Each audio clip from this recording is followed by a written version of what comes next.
Assalamualaikum warahmatullahi wabarakatuh. Alhamdulillah muslimin dan muslimat yang saya hormati sekalian. Tajuk pilihan saya pada hari ini adalah tajuk yang sangat penting.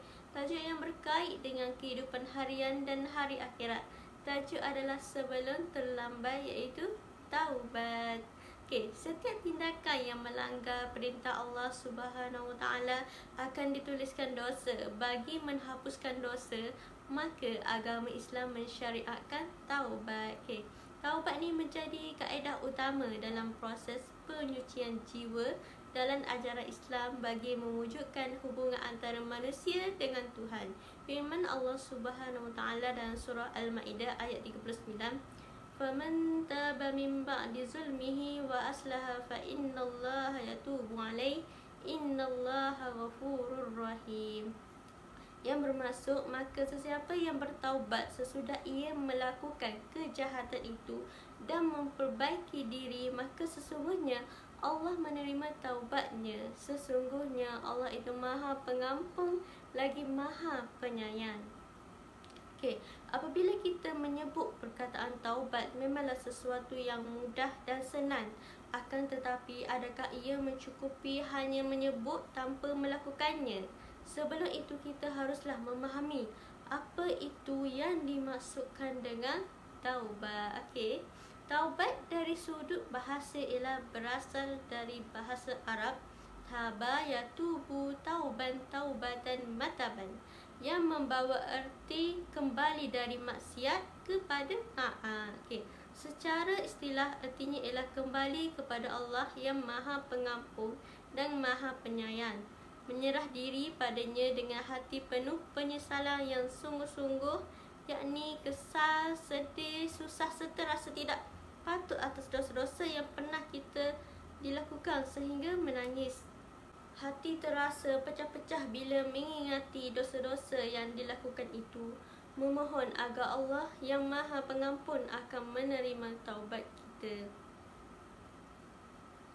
Oleh itu, hati menyesal akan perbuatan dosa yang kita lakukan itu menjadikan anggota-anggota badan seperti mata, telinga, kepala, kaki dan tangan dan kemaluan tunduk dan patuh dengan syariat yang Allah telah tetapkan dan berjanji tidak akan mengulangi lagi perbuatan-perbuatan tersebut. Itulah pengertian taubat. Tidak cukup dengan hanya mengucapkan istighfar di mulut, tetapi astaghfirullahalazim, hati tidak merasa bersalah dan berdosa. Tidak semudah itu Allah SWT hendak menerima taubat hamba-hambanya kecuali setelah menempuh syarat-syarat, iaitu proses yang telah ditetapkannya. Pada hadirin yang saya sayangi sekalian, taubat dari dosa yang dilakukan seseorang Muslim dalam perjalanan hidup manusia menuju kebenaran Al-Haq adalah suatu langkah pertama sebagai penghapusan atas dosa-dosa yang pernah diperbuat manusia. Bertaubat daripada dosa hukumnya adalah wajib. Allah Subhanahu Wa Taala berfirman, Bismillahirrahmanirrahim, wa tubu ilallahi jami'an ayyuhal mu'minuna la'allakum tuflihun, yang bermaksud, dan bertaubatlah kamu sekalian kepada Allah Ta'ala, wahai orang-orang yang beriman, supaya kamu berjaya, dalam surah An-Nur ayat 31. Oleh hal yang demikian, menjadi kewajipan untuk kita segera untuk melakukan taubat setelah melakukan dosa. Tidak boleh menunda-nunda taubat atau menangguhkan taubat, kerana menurut Yusuf Al-Qardawi, hak tersebut dapat mengganggu hati orang yang beragama, sehingga apabila ia tidak segera menyucikannya dengan bertaubat, maka sedikit demi sedikit pengaruh dari perbuatan dosa itu menjadi bertumpuk di hati sehingga menjadi hitam. Menurut para ulama, taubat dari segala dosa ni adalah wajib, baik dosa itu berupa dosa kecil ataupun dosa besar, baik yang nampak ataupun tidak nampak, seperti penyakit riya, wujud, takabur dan lain-lain. Jika maksiat atau dosa itu terjadi hanya antara manusia dengan Allah sahaja, bukan hubungan dengan hak manusia, maka taubatnya harus memenuhi 3 syarat, iaitu yang pertama, menjauhi dan meninggalkan maksiat. Yang kedua, menyesal kerana telah melakukan maksiat tersebut. Dan yang ketiga, berazam dan bertekad untuk tidak mengulangi perbuatan maksiat itu selama-lamanya. Namun, sekiranya maksiat itu berkaitan dengan hak manusia yang lain, masih ada lagi satu syarat, iaitu hendaklah dia meminta dibebaskan daripada hak orang yang dizaliminya. Jika berbentuk harta benda atau sejenisnya, maka dia harus mengembalikannya kepada orang yang diambil hartanya. Jika dalam bentuk tuduhan palsu atau seumpamanya, maka hendaklah dipulihkan namanya atau meminta maaf kepadanya. Jika ia berbentuk ghibah, maka harus minta dihalalkan. Okey? Hadirin yang saya hormati sekalian, sebelum melakukan taubat, pertama, haruslah ingat kembali betapa jijiknya dosa yang pernah dilakukannya.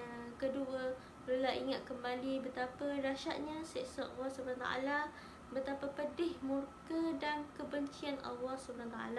Yang ketiga, selalu ingat kesalahan diri dan sekurang-kurangnya mempunyai rasa malu dalam melakukan perbuatan dosa tersebut.